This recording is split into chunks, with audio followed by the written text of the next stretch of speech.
आज हम सुदर्शन चक्र की कहानी जानेंगे, तो चलिए शुरू करते हैं।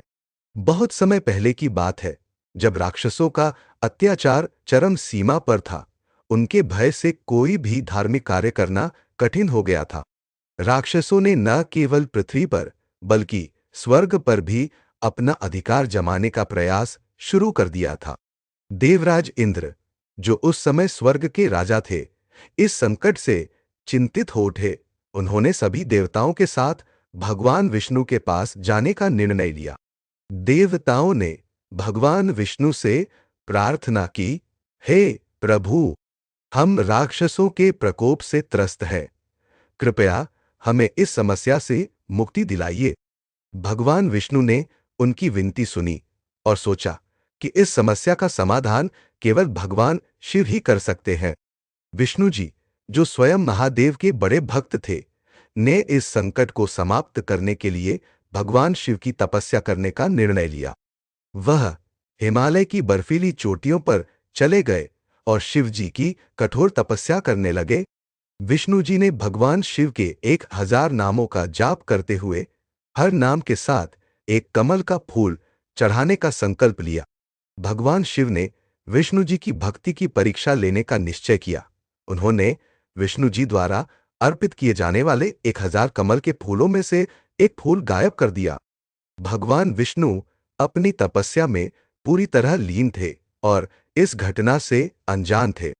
जब विष्णु जी एक एक करके भगवान शिव का नाम पुकारते और कमल का फूल चढ़ाते गए, तो सब कुछ ठीक चल रहा था।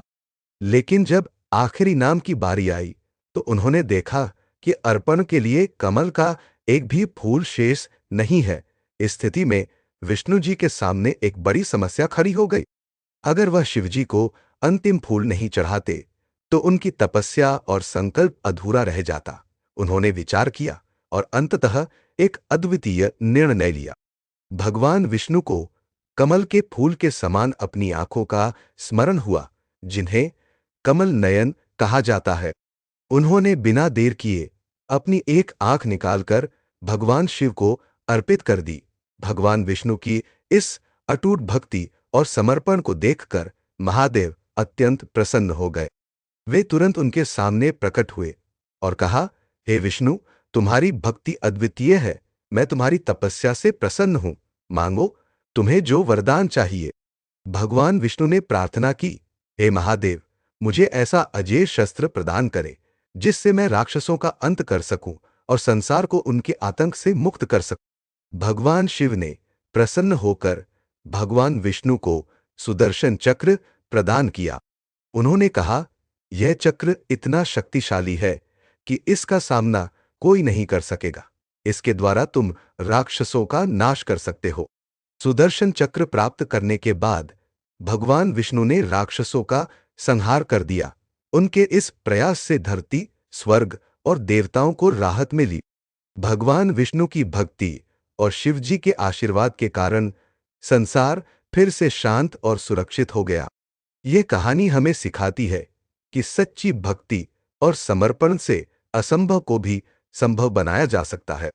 साथ ही हमें यह भी समझना चाहिए कि ईश्वर अपने भक्तों की परीक्षा जरूर लेते हैं, लेकिन भक्ति के बदले में वह उन्हें हमेशा आशीर्वाद प्रदान करते हैं। Thanks for watching. Please like, share and subscribe my channel.